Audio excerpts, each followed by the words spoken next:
Welcome. I'm Carolyn Eaker, and on behalf of the Greene County Tea Party, welcome to the Xenia Meet the Candidates Night. Before we get started, would you please rise and join me in pledging allegiance to the flag?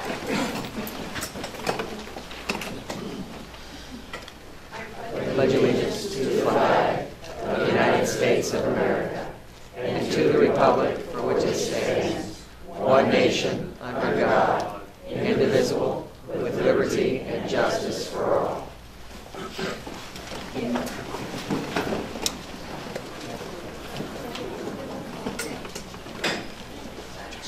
Thank you all for coming. Before we get started, I'd like to introduce elected officials. Do we have people in the audience who are elected officials who are not running in this upcoming November? Mr. Hackett is here. Stand up, please. Hi, I'm Bob Hackett. I'm state rep also, but I am running next year to replace Chris Widener, whose term limited. Thank you, everybody. And I know Brendan is here. Brendan Shea. Yes. Stand up, please. Hi everyone, Brendan Shea from Madison County. I'm running for Representative Hackett's seat in March. So. Thank you. Anybody else that we need to introduce? Okay, a word about the Greene County Tea Party. In case you haven't heard about what we're doing, our mission is educating and energizing voters, and to that end, we have monthly presentations on such topics as Common Core, the Constitution, and the fair tax. And we man booths at festivals, and we sponsor Meet the Candidates like tonight. And last week we had one in Fairborn, and we're going to be having one in February for the March primary election that's coming up. So keep your ears peeled for the February Meet the Candidates event. We offer a very informative website and a semi-weekly newsletter to keep you informed of local and national issues. And you can sign up for the newsletter with Paul in the back. And it's laid out very nicely because it comes into your email box, and you can look at the topics and see if you're interested in any of them. Click on it and then read that, or just go on if nothing interests you that time. But it really gives you a local information on local events that are coming up. Pat Bradley Falke is our moderator this evening. She's here from the Greater Dayton Area League of Women Voters, and they have a similar mission, and they're actually taping interviews with the candidates for publication on the government channels. And our event is being videotaped tonight by Edgar from the Senior City Manager's Office in the Finance Department, right, Edgar? Correct. So if you have friends or coworkers who missed tonight, couldn't come because of work or because of kids or whatever, make sure to check it out on the computer on your TV.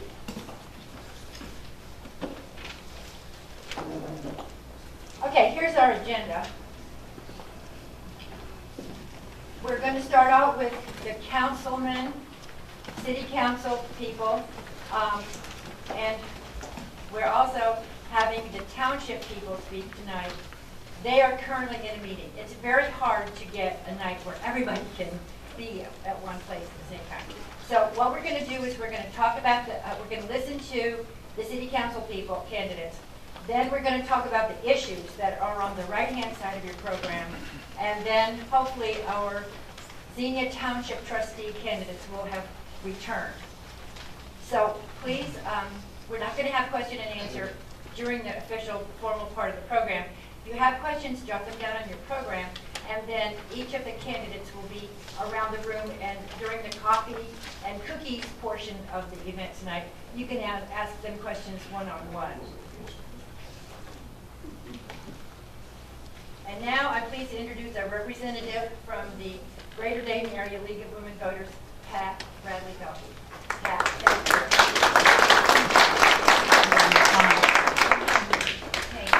Here's the format for this evening. I will be the moderator. I've got a timekeeper here in the front row, and for the candidates, know that you have 5 minutes, and if Janice flashes the yellow, that means you've got 30 seconds away from getting the red, which means stop.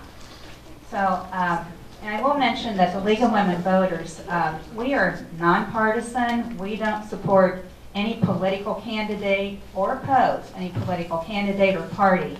but we like to get the word out to people about candidates. And one of the things I know you know about is the voter's guide. How many of you get the voter's guide? Libraries will have it, and you know, you can be voting early now, by the way. You don't have to wait until November, so keep that in mind. You can go to the Board of Elections and do that now.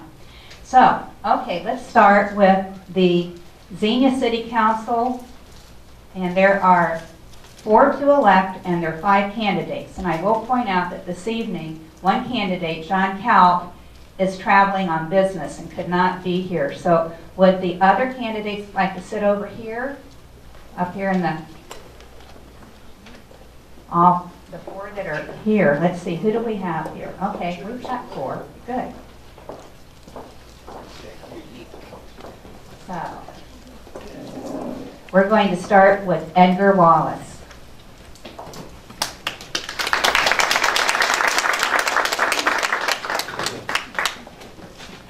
Good evening, everyone. I'm glad to be here.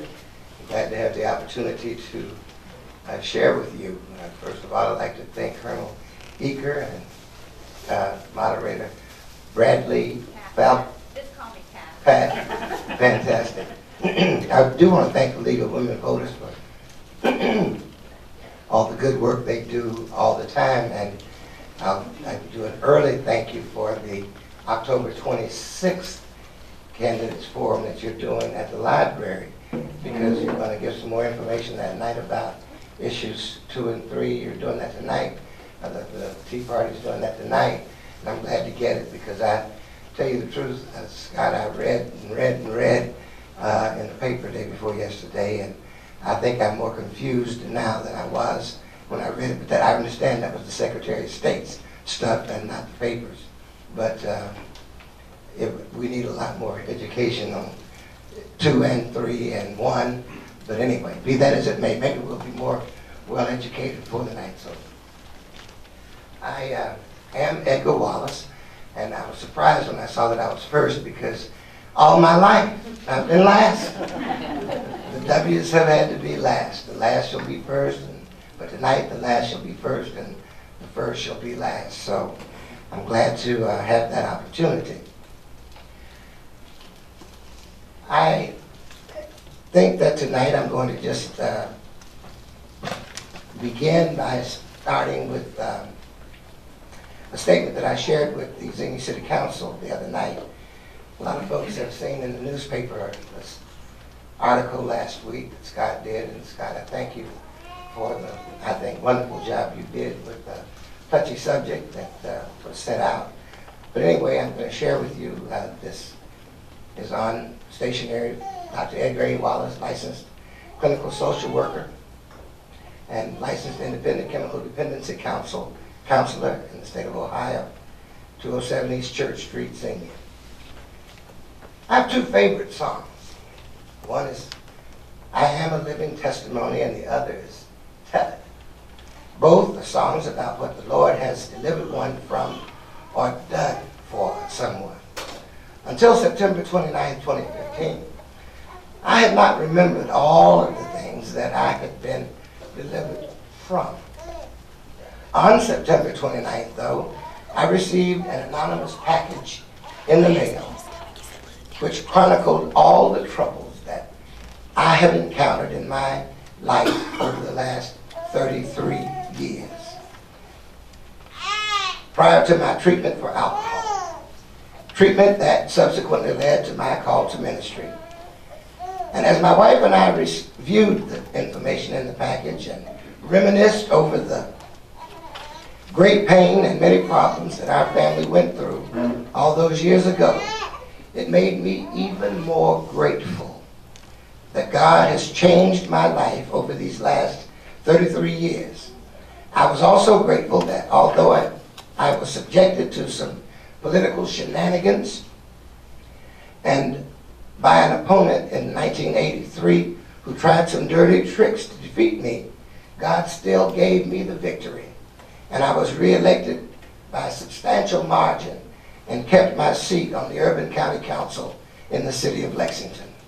When I was released from custody in May of 1986, 7 months early, I resumed my education and graduated from the University of Kentucky with a bachelor's in social work, then attended seminary at Emmanuel School of Religion prior to transferring to U of L, where I got a master's in social work, and then attended the Graduate Theological Foundation, where I got a master's in business administration and a doctorate in ministry and pastoral care and counseling.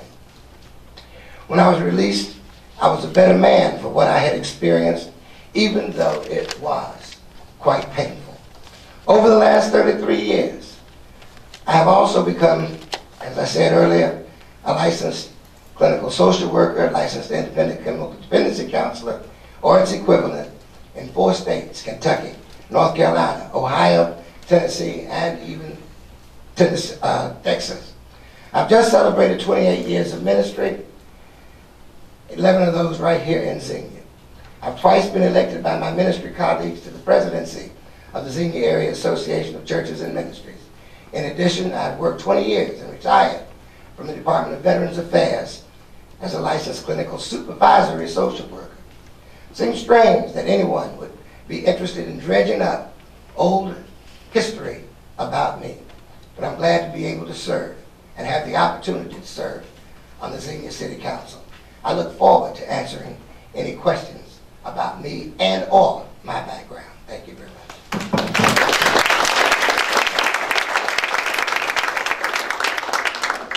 Next we'll hear from Dale Louderback.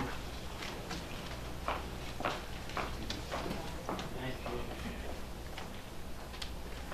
you. 2 days ago, I was in grocery land, and this lady comes running down the aisle and says, "Mr. Louderback, Mr. Louderback." I thought to myself, what have I done now?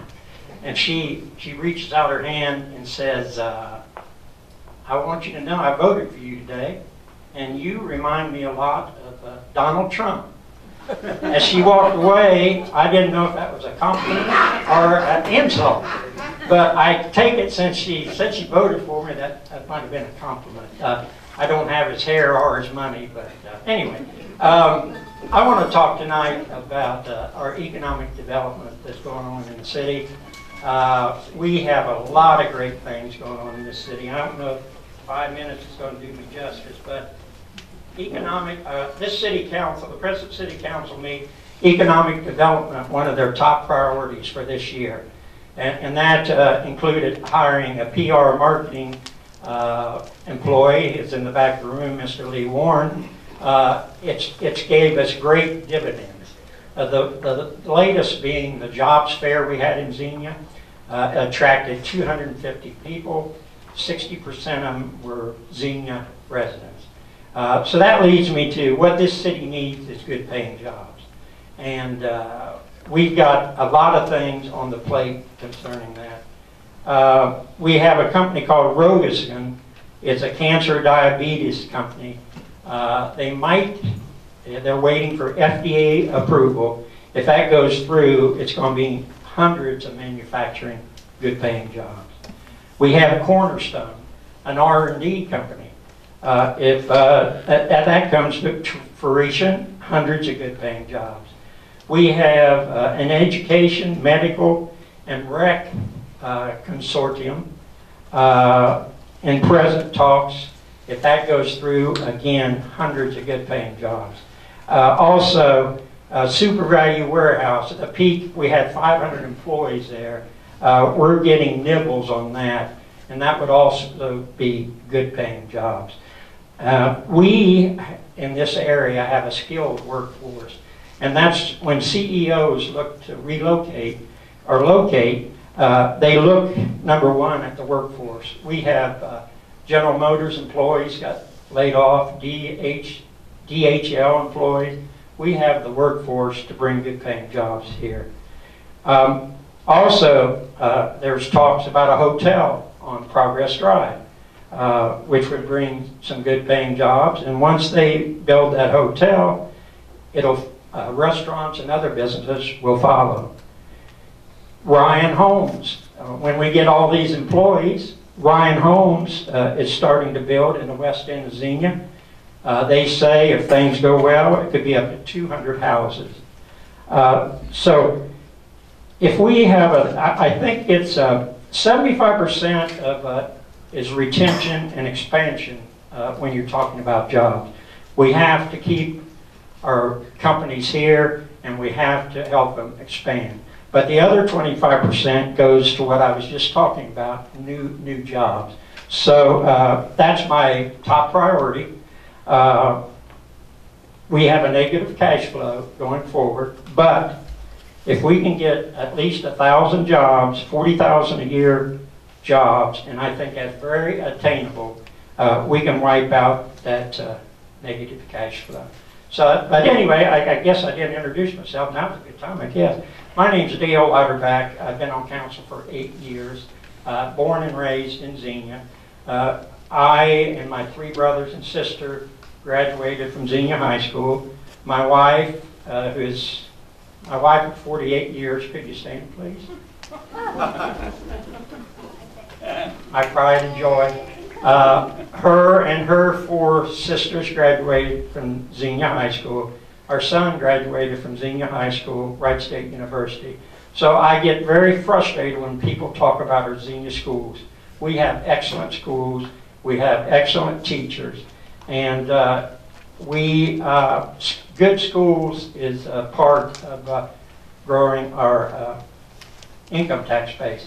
Lastly, it's going to take us a couple of years to get all this. If I'm lucky enough to get reelected, by the end of my term, I would like to reduce our income tax from 2.25% to 2%, and that would even snowball more people coming to locate to Xenia businesses. Thank you very much.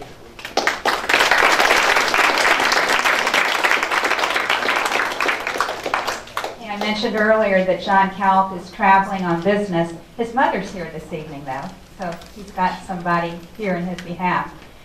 Next, we'll hear from Michael Engel.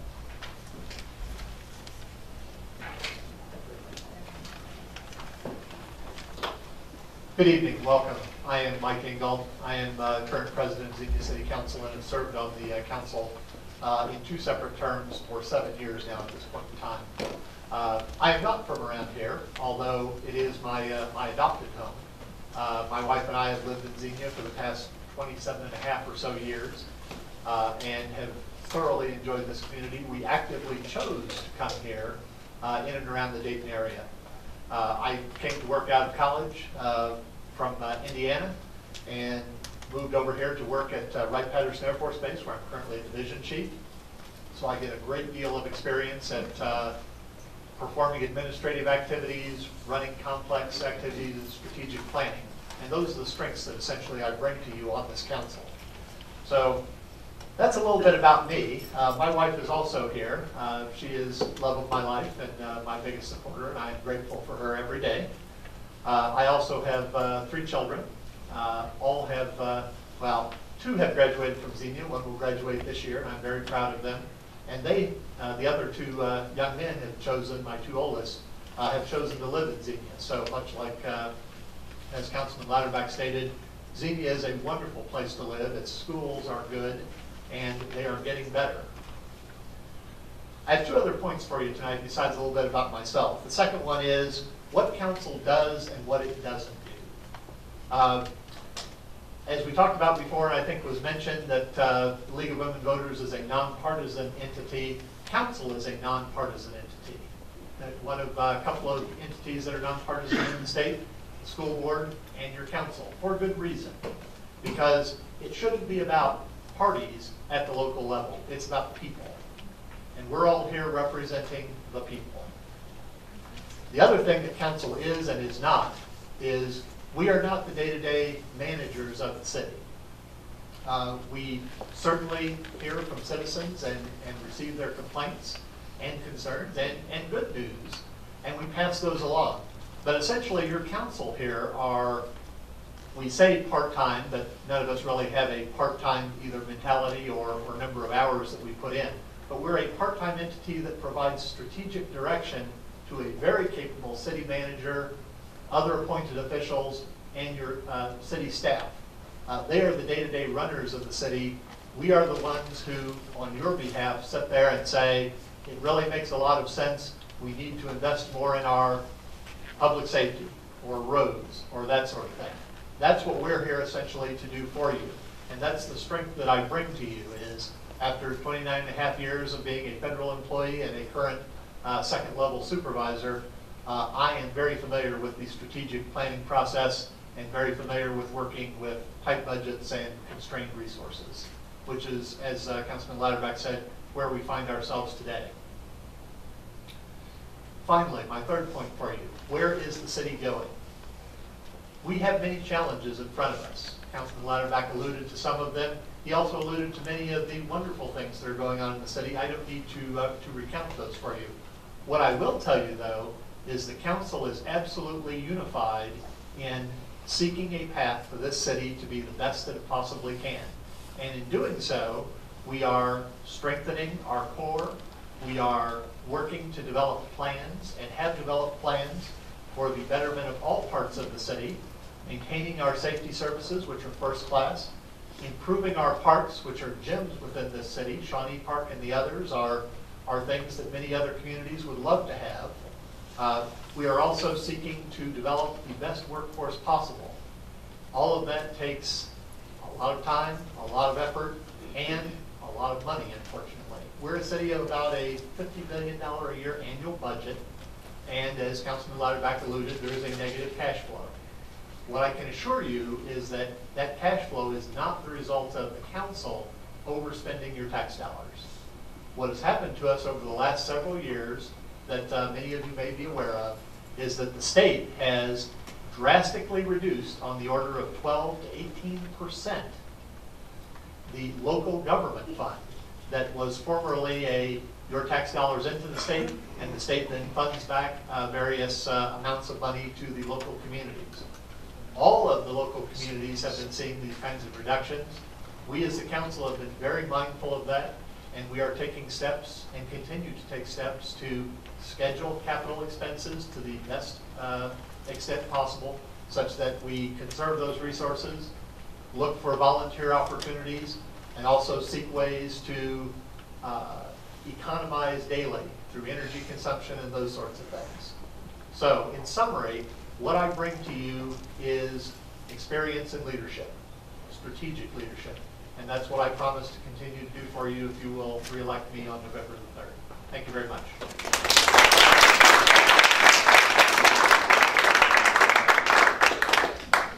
And now we'll hear from Sarah Mays.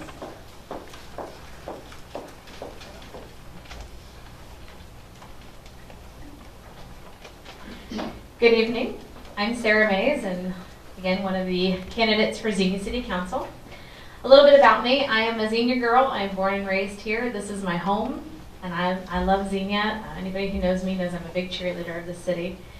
My husband and I have been married for about 8 years. He's actually from Cincinnati, and when we got married, he fell in love with this community as well. He loved our church and Xenia, and we decided to stay here. We wanted to live here. We wanted to raise a family here. I've been very involved in our community. That's part of how my parents brought me up, through church activities, school activities, so it carried right into adulthood. For the last 5 years, I have directed and overseen the Xenia Community Easter egg hunt. And the last 3 years, I have overseen the volunteers for the Thanksgiving Day meal that happens right here. I've also been the point of contact for people who need a meal delivered who can't come here. They call me, and I have scheduled and arranged all the meal deliveries for the last 3 years and just started working on the 4th year. So a little plug, if anybody wants to volunteer this year, please come see me afterwards. And then for the last 2 years, I've served as vice chair on the Xenia Traffic Commission here in Xenia. So my professional background, for about 10 years, I've been involved in fundraising. I worked at Cedarville University for a little over 7 years, and then I also worked for Shepherd's Ministries about 3 years. And through that, I primarily focused in on gift planning, estate planning, and I learned a lot about what it means to connect people to the right projects, to help fund their passion. And I think that a lot of that can happen here in Xenia. There are projects that need to be funded. It's how the community Easter egg hunt is funded right now, is because Xenia was able to work alongside of the Xenia Area Association of Churches and Ministries, and we could fund that. And I think that there's a lot of opportunity to do more of that type of work, the philanthropy type work. And that's something that I really want to focus in on, and how can we raise some money for the different projects that get put off to the side. Right now, I work part-time for Emmanuel Baptist. I just work about 10 hours a week, and that gave me the opportunity to do what I'm really most passionate about, is be a mom. I'm a wife and a mom. We've got 2 kids. My son, Frederick, he'll be 5 in January, and Layla will be 3 in 2 weeks.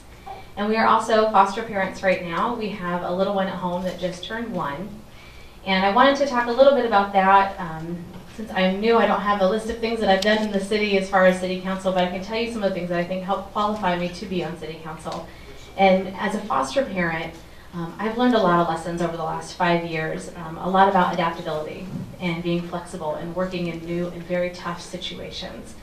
I've learned a lot about being a team player. When you work with caseworkers, a caseworker for a child, a caseworker for us, you work with nurses, you work with lawyers, you work with judges, you work with birth families, you work with my family, my husband's family. Everybody has an opinion.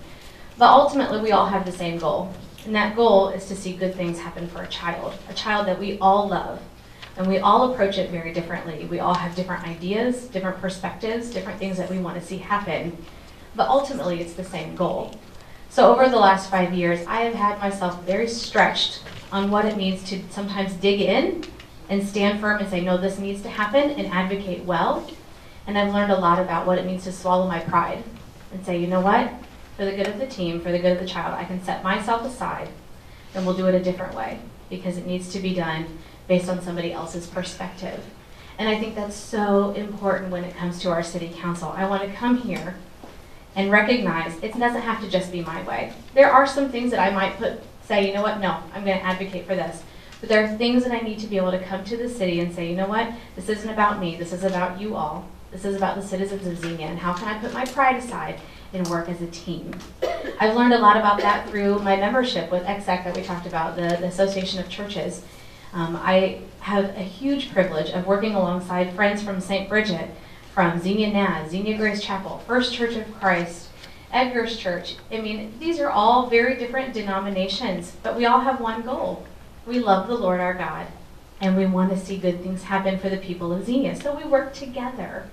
Do we approach it differently? You better believe it.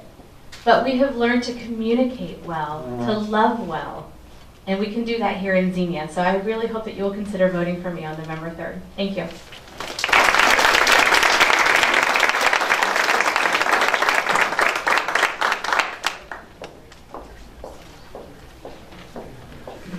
Thank you, Sarah. Are all 3 Xenia trustees here? They are. All 3 are here? All 3? Terrific. Okay, we will, thank you, Council. Thank you. I will mention, and they're not here, but you're going to be electing a fiscal officer. Barbara Miller and Sheila Sider are on the ballot. Okay. Would you like to come up here and sit in the hot seat? Oh, you're used to this.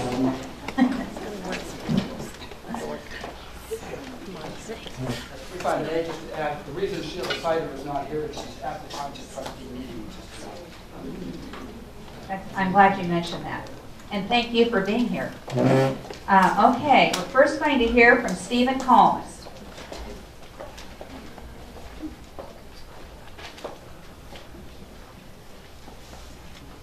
Good evening. My name is Steve Combs, and I'm running for Xenia Township Trustee. And I've been a businessman in Greene County for the last 37 years.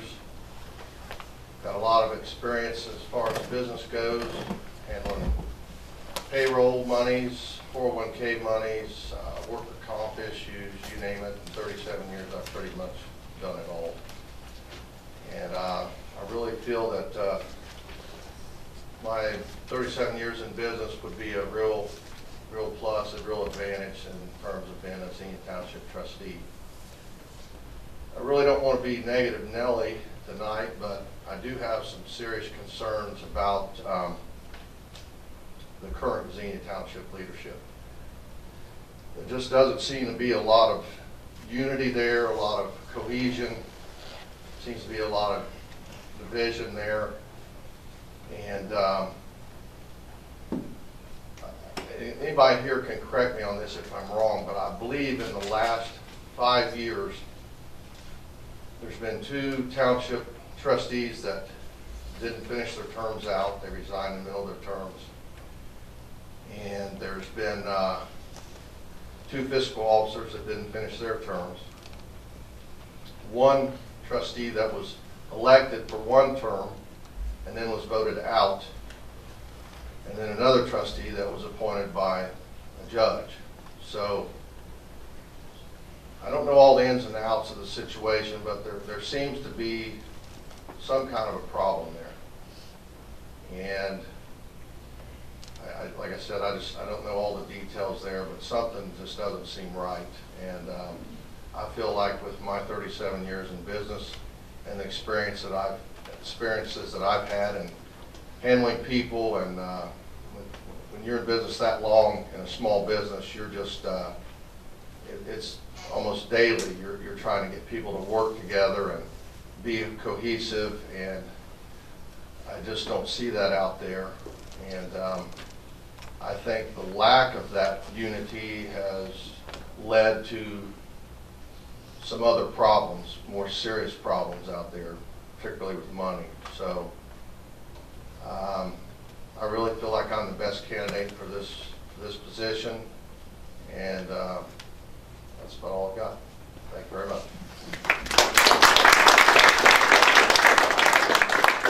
Next we'll hear from Daniel O'Callahan Jr. You use the junior? I am junior. Good evening. I am Dan O'Callahan, and I am the trustee appointed by the judge. And I'll give you a little bit of background on that. First, some personal background. I am not originally from Xenia Township. I grew up in a city called Chelsea, Massachusetts, 2.2 square miles, 55,000 population back when I was growing up, bigger now. Joined the Air Force, came out here, met my lovely wife, married her in 1981 here in Xenia, ex-Pat Stiller. And I really learned to love Xenia Township, love the country style, love the rural living. And when I retired from the Air Force after 22 years, we made our way back here. That's a little bit about me and my background. I wasn't going to do this, but I want to address it anyway. What's going on in the township with the appointment by the judge? The previous fiscal officer resigned, our previous trustee resigned to pursue another opportunity. Mr. Combs is correct. There has been a lot of discord in the township trustees over the last 5 years. I know this because I've gone to just about every meeting before I was a trustee since 2012. It's been an interesting place. The judge actually asked me, "Are you sure you want to do this?" He asked me about 3 or 4 times, "Are you sure you want to do this?" But anyway, 12 people applied for that position. He appointed me based on, partly because of my professional experience. I am the information security officer at Sinclair Community College. I am a one-man band, and my responsibility, most people think of security as the guy who says no. But my job is to say yes, but, and convince all the different parties that this is the right way to go. And I find I do that a lot in the township now as well. I do a lot of conflict management, a lot of mediation. I am very fact-based. First thing the township administrator had to learn was I don't want an overview of the situation and a recommended suggestion. I want the data, I want the facts, I want to know what's best for the township, and then I'll make a decision. And I'll kind of move away from the negative side, except, well, no. With the stuff that's that's been reported in WHIO and Cox Media, there's been a really gross error in reporting. Yes, there was some penalties assessed to Xenia Township, $55,000 or $54,100 and something. Of that, $45,000 of it was from taxes and penalties from the Internal Revenue Service. This was a mistake from somebody not understanding a very, very complicated computer system. A computer system recommended by the Auditor's Office of the state, designed by the Auditor's Office of the state, supported by the Auditor's Office of the state, and billed as user-friendly and comprehensive, and it's neither. I've been doing systems since 1979. and I'll just finish up with, I'm running out of time. But the one thing, my primary goal for the township is most township residents want to be left alone to live their lives and pursue their own happiness. My goal as a trustee is to pretty much let them. But with that said, I also want to know what the issues are. And since I don't get a chance to go talking or walking a lot because I spend my life in meetings, anybody wants to get a hold of me, my cell phone number, 532-3572. Call me. Yeah, but you didn't have Oh, I thought you'd give me the sign. No, this is 30 seconds, that's done. I'm sorry, I was late because I had the township trustee meeting. Okay, well, in that case, I'll regroup here. No, I better leave it at that. I do not want to go negative.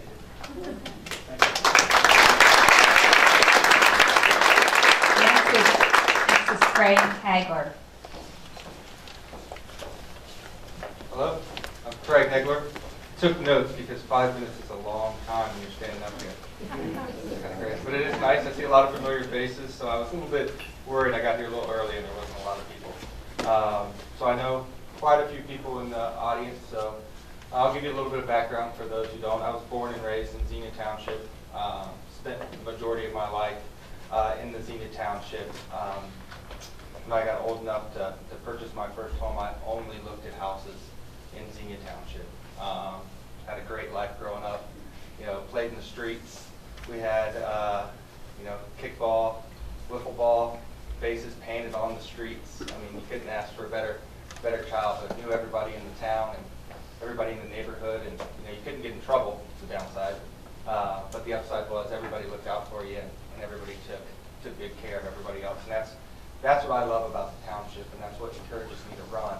You'll see that theme a lot from me. I'm not somebody who has anything politically to gain. I'm not after the additional income. I'm not after the additional health care. I'm fortunate enough that I'm furnished all that due to my hard work and dedication at work and where I've gotten myself in my short time. To give you a little background about myself, graduated from Xenia High School, went on to Wright State, did well in both of those. Graduated degree in financial services. When I was 10 years old, my uncle came to me and he said, "Hey, do you want to make some money?" And I wanted a dirt bike. So I said, yes. And what he had me doing was planting apple trees. So little did I know that 4 years later, I would be immersed into a growing farm market and agriculture field. So I spent the majority of my time growing up. We planted 3,000 tomato plants, planted them by hand. We weeded the pumpkins by hand. There's only one way to pick a pumpkin. There's not a pumpkin combine. We picked them by hand. The great thing that taught me, that I didn't know at the time, was it taught me work ethic. It taught me dedication, and it taught me problem solving. All things that the Xenia Township needs, right? Yeah. From there, I went to Wright State University. I had about 12 majors. The problem was I always thought I was going to be a pumpkin farmer. I always had the dream. I was going to grow pumpkins the rest of my life. I was going to change the world. Then you end up graduating, and then you end up getting off your parents' health care. You have to get your own health care. Then people start talking to you about retirement. I graduated with a degree in financial services and business because I knew business. Graduated with a good GPA. Was sought out by a few firms. Was already working in the financial industry. Was selling property and casualty, life insurance, the local firm, Reichley Insurance in town. I ended up that because through an internship I got my health insurance license, and internships don't pay anything, so when they're over, you got to do something else. Once upon graduating, I got recruited by bankers. So I got called by HR and they wanted me to come into the banking industry. So I started out what any college kid does when his first banking career is you start out as a banker. And what do you know about banking? Nothing. Nothing at all. I had a checking account and that was about it. And I knew nothing about loans or lines of credit. What I did know is I knew how to work. I knew how to problem solve, and I was smart. In that short period of time at that bank that I started out with, I turned out to be the #1 person in the area for production. The reason was I knew how to talk to people, I knew how to problem solve, and I treated everyone fairly. Long story short, that got me back into Xenia, Ohio. I run Key Bank in town. Do very well. I'm actually the #1 branch in Dayton. I took over the branch about 2 years ago, and we were not the #1 branch in Dayton. We're quartile. We were in the 4th quartile. I'm proud to say that this year we've been in the 1st quartile all year. Big thing, teamwork. We're all in it together. Every one of my employees has goals, and then we all have branch goals. I know some people have been to my office. It's a great office, isn't it? Uplifting, upbeat, and we solve problems. And we solve them by treating everyone fairly. Ain't that right, Craig? Short time delay. A little bit more about my background. I'm a Rotary member. I'm the youngest Rotary member in Rotary. So I'm very fortunate that because of my background and my knowledge that they asked me to be in Rotary. I sit on the Greene County Council on Aging, so I'm currently already managing over $5 million of your tax money. So I was asked to be on that board. That's not something you run for. That's something you get asked to be on.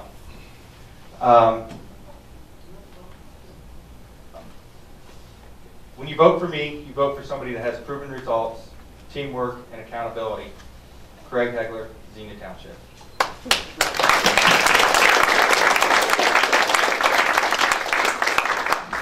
I'm just going to mention 2 other races because they're non-contested, and they're not here, I don't believe. Pamela Callahan is not here tonight, correct? And nor is William Spar. I didn't think so. And the other one is Greene County Educational Service Center. Joan S. Gallagher is not here. Okay, so I'm going to turn this back over to Carolyn for the issues on the ballot, issues 1, 2, and 3. Thank you, Dave. Thank you, Pat, for helping us out. We really appreciate it, and we're looking forward to seeing the interviews that you all are doing that are going to be published on the channels. Also, now Pat brought some information for you voters, and it's on the door. It's on the table by the door. Now we will present the statewide issues on the ballot, all of which involve a constitutional amendment. And all 3 of these are fairly complex. So we strongly recommend that you check these out before you go on November 3rd. You go out to the polls in the morning and think, well, this is going to be fast, 1, 2, 3. They're not. They're pretty complicated, and so we're going to present them briefly tonight. But we hope that you'll go home and do some more research to figure out exactly how you want to do this. In your program, there is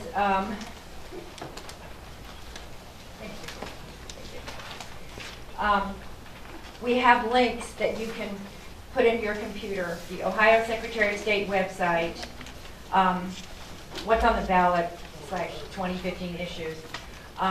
And there's another one called the Ballotpedia, which is a nonpartisan website.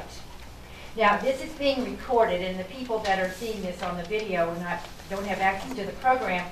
So what I will say is that if you go to the Ohio Secretary of State website, click on legislation, and then legislation and ballot issues, and then click on ballot board. So that's what you would do if you don't have access to our program. And then about a third of the way down, it talks about the issues for November 3rd. Or you can go to Ballotpedia, Ballotpedia, ballotpedia.org, click on the state, and then ballot measure, and then look for our 3 issues. And you can Google to find out lots of information. And there's also, Bruce is holding up the League of Women Voters magazine that is at the back. So you can pick that up. Okay, I am going to read the issue, and then Jim and Paul are going to help me. They're going to read the pros and the cons. Jim is going to read the argument for the issue.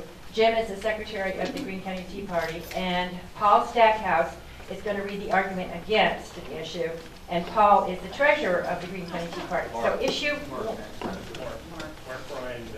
Mark Bryan, sorry. Okay, first issue is redistricting.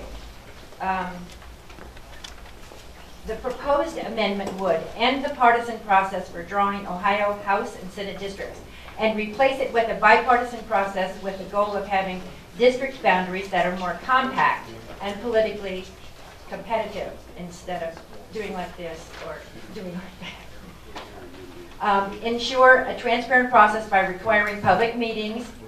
Establish the bipartisan Ohio Redistricting Commission comprised of 7 members, including the governor, the auditor of state, and the secretary of state, and 4 members that are appointed. So there are 3 elected and 4 appointed members. Now for the pros. And this is a statement prepared by State Senators Keith Faber and Joe Schiavone, and several representatives as well, Kurt Schuring and Mike Curtin. And this is their statement, that a vote for yes on issue 1 would be for a fair, bipartisan, and transparent process. A yes vote will send a message that voters are tired of politics as usual and create a fair, bipartisan, and transparent redistricting process that will make politicians accountable to the voters. Currently, it's far too easy for politicians to gerrymander their way into safe seats. Voting yes on issue 1 will make sure state legislative districts are drawn to be more competitive and compact, and ensure that no district plan should be drawn to favor or disfavor a political party.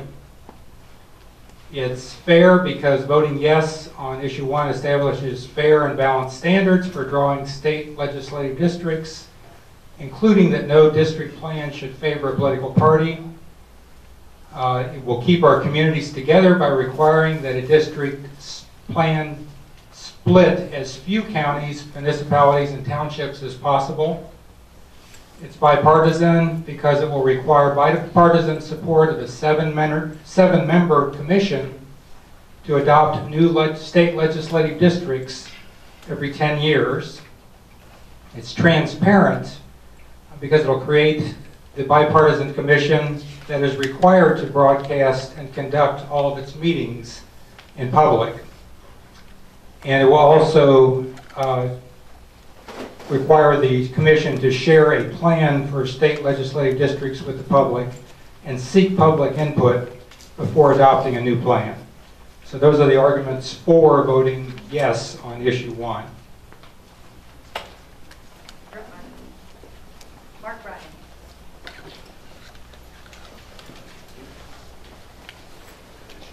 This is the argument against state issue 1. This was prepared by the Ohio Ballot Group. The current process of drawing new legislative districts is adequate and has served Ohio well for many years. The gerrymandering that results from partisan control is not a bad process because it leads to one-party control of government and voters can know who to hold responsible. Competitive districts are not a virtue because politicians have to spend so much time campaigning for re-election and are not able to do as much legislative work. Even when the apportionment board is controlled by a single party, it is still representative of the people's will, since the members of the board, most of whom are statewide officials, were elected by popular vote. The board has been controlled exclusively by both of the major parties, so neither side of the political spectrum can be seen as having a long-term hold on redistricting. Historically, their control does not last forever. The current process can be trusted to maintain fair district lines. A no vote maintains the status quo.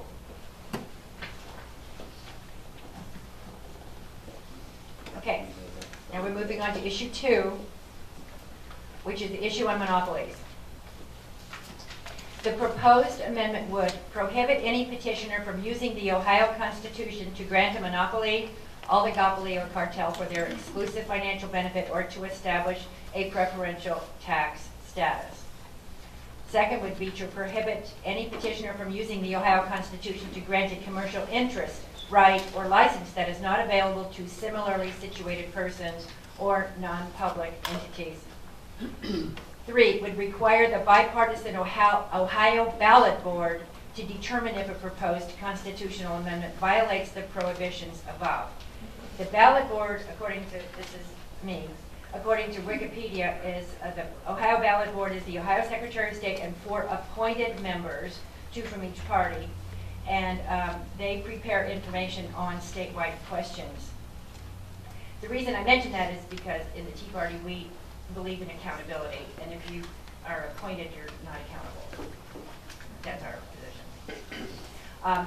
The 4th issue is prohibit issue 3, which is marijuana, from taking effect. So issue 2, if it gets approved, would prohibit issue 3 from taking effect. Take it away. Yep. I think that's it probably would end up in court, but that's the intention. Undoubtedly. Right. So this is the argument for issue 2, and this was prepared by Senator Keith Faber and Representatives Ryan Smith, Mike Curran, and David Leland. Your vote on yes, you should vote yes on issue 2, according to them, to protect our Constitution from monopoly interests, essentially people buying their way, getting a lot of people to vote for it, for a particular issue when they are going to benefit from it. So your yes vote on issue 2 will ensure the Ohio's Constitution is not for sale and prohibit special interests from amending the Constitution to create monopolies, oligopolies, or cartels. Prohibit special interests from buying an amendment to our Constitution that creates permanent preferential tax rates or commercial rights for themselves or for any business. Prohibit special interests from amending our Constitution to guarantee financial profits for themselves or get special economic privileges that are not available to other persons or entities. Ensure that our Constitution is used as intended by its framers for matters that benefit the broad public interest. And ensure our Constitution can't be abused and corrupted by those interested in obtaining exclusive deals and special commercial benefits.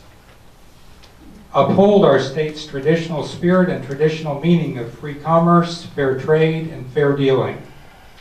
They say Ohio needs issue 2 because the Constitution should be used to protect fundamental rights of all individuals, not to guarantee financial profits for a select few. Special interests are using our state's initiative process to create exclusive financial benefits for themselves and our Constitution. They are writing themselves exclusive constitutionally protected monopolies in our most important document. These special interests hire political operatives to push proposed amendments that would give investors monopoly control over certain commercial activities. Ohio's citizens' initiative process has existed since 1912 and was intended to be used only in the broad public interest, never for maximizing private return on investment for self-interested investors or any corporations they form. 19 states have constitutional provisions banning monopolies. It's time for Ohio to become the 20th state, in their view. End the special deals for special interests by voting yes on issue 2. Now we'll get the cons. This is the argument against state issue 2. The basic structure of the people's ability to amend the Ohio Constitution by initiative petition dates to 1912. The status quo is adequate. Issue 2 attempts to limit the potential personal financial benefit to the donors who pay for the signature gathering activities, sometimes used to place ballot issues before the voters. There is no reason to prevent anyone from amending the Ohio Constitution, even if it is for selfish personal benefit, so long as the people support it by a majority vote. Some opponents of issue 2 say that the language is too vague and might unintentionally preclude future public policy considerations from being brought by the initiated constitutional amendment process. If adopted, issue 2 would prohibit from taking effect any proposed constitutional amendment adopted at the general election of November 3rd, 2015, that creates a monopoly, oligopoly, or cartel for the sale, distribution, or other use of any federal Schedule I controlled substance. If the people of Ohio want to allow the creation of a monopoly or cartel, they should be given the opportunity to do so, and no barriers should stand in their way. This was prepared by the Ohio Ballot Board.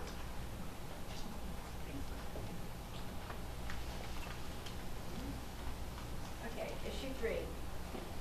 Issue 3 is the marijuana issue. The proposed amendment would endow exclusive rights for commercial marijuana growth, cultivation, and extraction to self-designated landowners who own 10 predetermined parcels of land. Permit retail sale of recreational marijuana at approximately 1,100 locations statewide. Legalize the production of marijuana-infused products, including edible products. Allow each person 21 years of age or older to purchase, grow, possess, use, transport, and share over 1/2 pound of marijuana or its equivalent in marijuana-infused products at a time. Issue 3 would prohibit any local or state law, including zoning laws, unless the area is zoned exclusively residential as of January 1, 2015. And I think what that means is once a marijuana facility is established, if a school is built within 1,000 feet, or if a residential area is built within 1,000 feet after January of 2015, then the marijuana facility can stand as it is. In other words, being within 1,000 feet of a school or a daycare center or a house is not justification to close the facility. Issue 3 would create a special tax rate limited to 15% on gross revenue of each marijuana growth, cultivation, and extraction facility and marijuana product manufacturing facility, and a special tax rate limited to 5% on gross revenue of each retail marijuana store. Revenues from the tax go to a municipal and township government fund, a strong county fund, and the Marijuana Control Commission fund. Limits the ability of the legislature and local governments from regulating, limits the ability of the governments from regulating the manufacture, sales, and distribution and use of marijuana and marijuana products. Create a new state government agency called the Marijuana Control Commission with limited authority to regulate the industry, comprised of 7 Ohio residents appointed by the governor.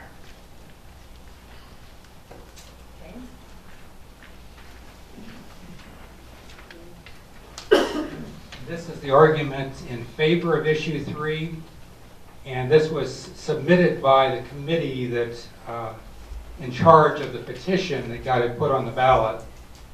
And I know that a lot of the money that went into getting the petition approved and all that, and advertising, is related to the businesses or the people that are going to benefit if it does pass, because those are the folks controlling where it's going to be grown or distributed and the like. Vote yes on issue 3 for these reasons. For personal choice, it legalizes marijuana for medicinal and personal use in Ohio, allows persons over 21 to buy, possess, and grow a small amount of marijuana for their own use. Vote yes for compassionate care, medical use. It authorizes nonprofit dispensaries for medicinal marijuana, which Ohio doctors could prescribe to treat patients with cancers, Parkinson's, Alzheimer's, and a number of other diseases that are listed there. Vote yes for good jobs and well-funded local government services. Issue 3 establishes an industry that will create tens of thousands of jobs in Ohio. It permits, regulates, and taxes marijuana sales by licensed growers and retailers. It will eventually generate more than $550 million annually in tax revenue, 85% of which will go directly to local governments, which may spend these funds on public safety, economic development, road, bridge repair, and other infrastructure improvements. Vote yes for a tightly regulated industry, creates an independent commission that will regulate the growth and sale of marijuana and issue licenses to 10 initial grow facilities. It may license the commission may license additional grow facilities as necessary. The initial 10 license limit is consistent with recommended best practices and avoids problems other states with more grow sites have encountered in maintaining quality, ensuring safety, tracking product, and collecting taxes. Contrary to unfounded charges, they say, the market established by Issue 3 does not constitute a monopoly, cartel, or oligopoly, and the Commission's authority prevents any from developing.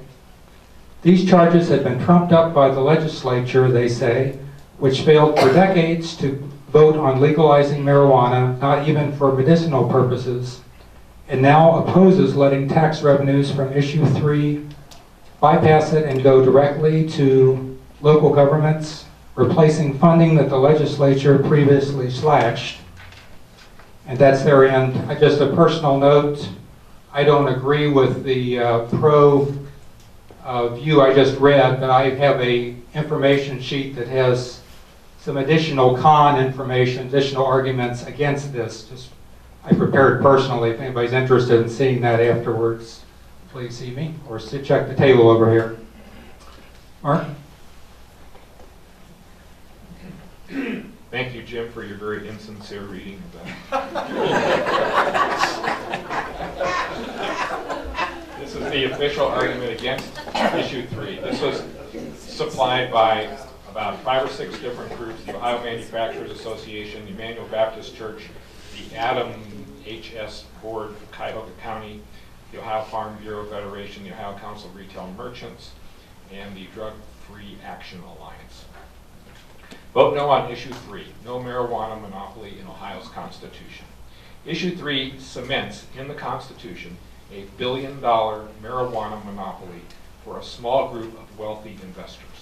Issue 3 gives them exclusive rights to commercial marijuana profits in Ohio and insulates them from any business competition or act of the legislature.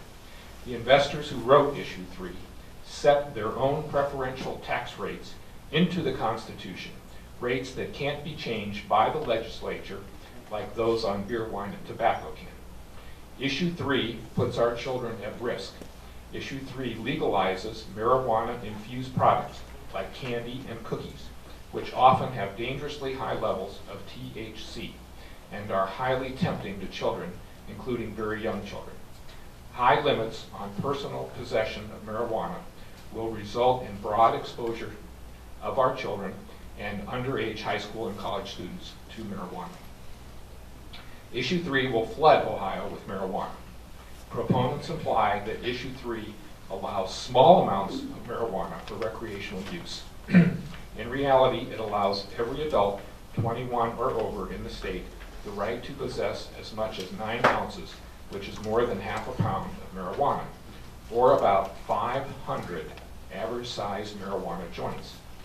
In addition, every adult could possess 4 flowering marijuana plants at home. Issue 3 allows 1,159 retail marijuana stores. That's more locations than Starbucks or McDonald's, and nearly 3 times the number of state liquor stores. Republican and Democrat elected officials, children's health advocates, hospitals, doctors, addiction counselors, faith leaders, mental health professionals, parents, educators, law enforcement officials, farmers, chambers of commerce, and leading business groups all urge a no vote on Issue 3. Stop the marijuana monopoly. Keep the marijuana away from our children. Vote no on Issue 3.